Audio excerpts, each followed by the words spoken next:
Solar industries में हुए blast का मुद्दा विधानसभा में उठाया गया। कांग्रेस अध्यक्ष नाना पटोले और नेता प्रतिपक्ष विजय वडेट्टीवार ने यह मुद्दा उठाया। पटोले ने जहां सरकार से अपनी स्थिति स्पष्ट करने की मांग की, वहीं वडेट्टीवार ने कंपनी मालिक के खिलाफ हत्या का मामला दर्ज करने की मांग की। जो कामगार कायदा आपल्या राज्यातला आहे, कामगारांच्या हिताचाच नाहीये। सरकारने सगळ्या कारखानदारांच्या बाजूने कायदे तयार करून ठेवलेले आहेत, त्याच्यावर आमचा सातत्याने प्रकाश आहे। आणि ही घटना पहिली नाही आहे या कारखान्यातली। 6 महिन्याच्या पहिले 2 लोक त्या ठिकाणी मृत्युमुखी पडलेत। सातत्याने या पद्धतीच्या स्फोटक कारखान्यामध्ये काय काय परिस्थिती होती आहे, शासनाचं नेमकं धोरण काय, लोकांचा जीव गेला त्याला मदत दिली, जीवाला पैसे दिले ना, मेलेल्या माणसाला पैसे देणं नाही, माणसं कशी जगवली पाहिजे हे शासनाने या ठिकाणी सांगितलं पाहिजे। अध्यक्ष महाराज, अधिवेशन चालू आहे आपलं, नागपूरला अधिवेशन आहे, नागपूर जिल्ह्यात घटना घडली। अध्यक्ष महाराज, याच्यापेक्षा काय गंभीर असू शकते?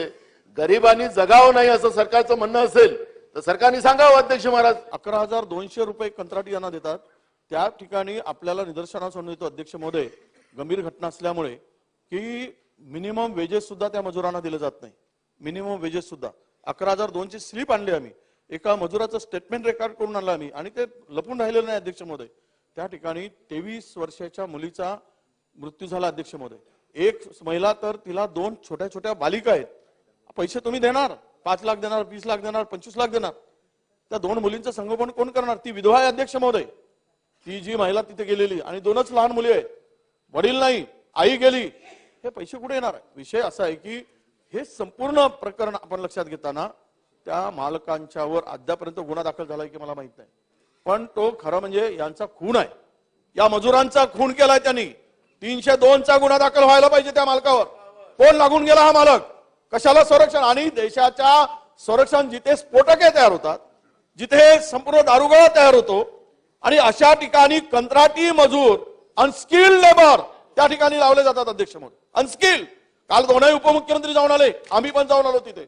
हा फार गंभीर विषय आहे, यावर चर्चा व्हावी अशी आमची विनंती आहे अध्यक्ष महोदय।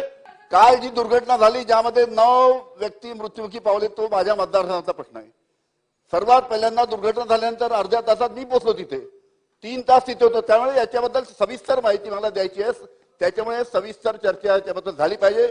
त्या ठिकाणी मोठ्या प्रमाणात कामगारांचा आक्रोश होता अध्यक्ष महोदय।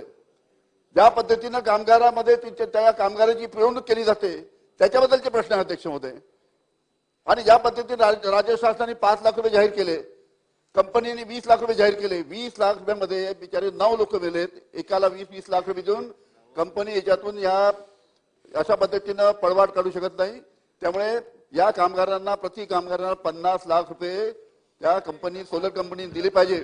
पण याच्या बाबतीत सविस्तर चर्चा या बाबतीत अतिशय गरजेचं आहे अध्यक्ष महोदय।